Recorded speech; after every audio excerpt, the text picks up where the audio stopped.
Chief, మనం ఇప్పటికే మొదలుపెట్టేశాం. నాకు తెలుసు. హెడ్క్వార్టర్స్ నుండి కాల్ వచ్చింది.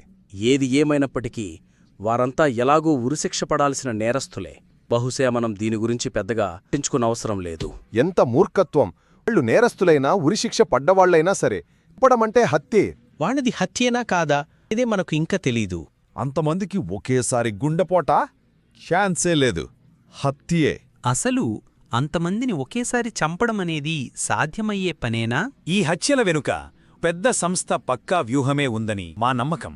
మీరు పెద్ద సంస్థ ప్రమేయం ఉందని అన్నారంటే నాకు మాత్రం FBI లేదా CIAనే దీని వెనక ఉన్నారేమో అనిపించకమానదు. సరే, ఇక తమాషాలు ఆపండి. ముందు మనం తేల్చుకోవాల్సింది ఇవి హత్యలా లేక వింత కాకతాళీయాలా అనేది. కానీ ఆటోప్సీ రిపోర్ట్స్ అన్నీ అంతుచిక్కని గుండెపోట వల్లే మరణాలను చెప్పట్లేదా? వాళ్లు చనిపోయిన తీరుతో ఇంకేం తెలుస్తుందని నాకు తోచట్లేదు. నిజమే, అదే కత్తిపోట్లనుకోండి. అప్పుడు పరిశోధించడానికి ఏదైనా విషయం ఉంటుంది. అలాగైతే ఈ కేసుని ఎల్తోనే సాల్వ్ చేయించాల్సిందే.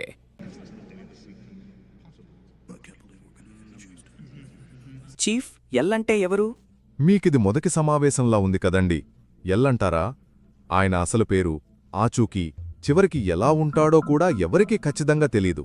అయినా సరే ఎంతటి కఠినమైన కేసైనా ప్రపంచంలో ఎవరూ ఛేదించలేకపోయిన చిక్కుముళ్లనైనా సరే ఆయన ఒక్కసారి పట్టాడంటే దాన్ని తేల్చేదాకా నిద్రపోడు. మా ఆఖరి ఆశ, చెప్పాలంటే మన అందరి చివరి నమ్మకం.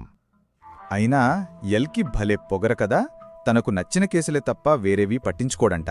అవును, అతన్ని కాంటాక్ట్ చేయడం కూడా కుదరట్లేదు. ఎల్ ఇప్పటికే రంగంలోకి దిగాడు.